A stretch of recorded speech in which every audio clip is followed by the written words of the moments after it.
بیٹے جوتا لے کے آ، جوتا لے کے آ، جوتا اپنا جوتا پکڑا۔ ذمہ داری سے علماء اکرام تائید کریں گے، یہ بھی جوتا میرے ہاتھ میں دے۔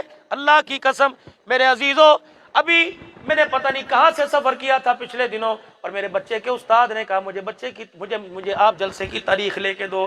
میں نے کہا حضرت جی میں نے ڈہرکی سے پھر واپس آنا ہے، پھر میں نے پنو عاقل جانا ہے۔ انہوں نے کہا جی میں آپ کے بچوں کا استاد ہوں۔ مولانا پتہ نہیں میں کہاں سے دھکے کھا کے جمعہ پڑھا کے بیٹھا، میرے جسم میں جان نہیں تھی، میں نے گجرا والے بھی رات کو آنا تھا۔ پتہ ہے میرے استاد، میرے بچے کے استاد نے کہا صدیقی صاحب اللہ اکبر، تیرا احسان ہے کہ تمہیں میں تاریخ دی۔ خدا کی قسم میں نے کہا تیرا احسان نہیں، میرا احسان نہیں، تیرا احسان ہے۔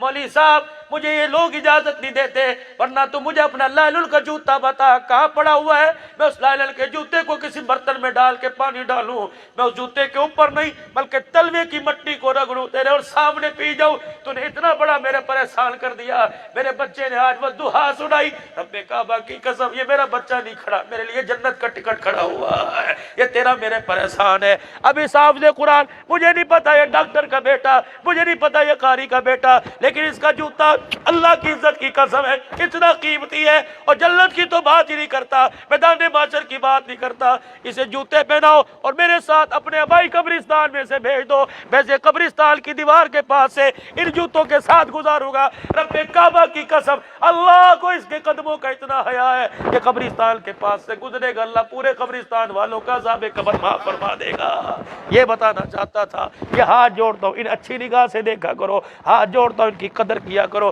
قاری صاحب تو مبارکباد کا مستحق ہے، ہر سال پتہ نہیں کتنے جنت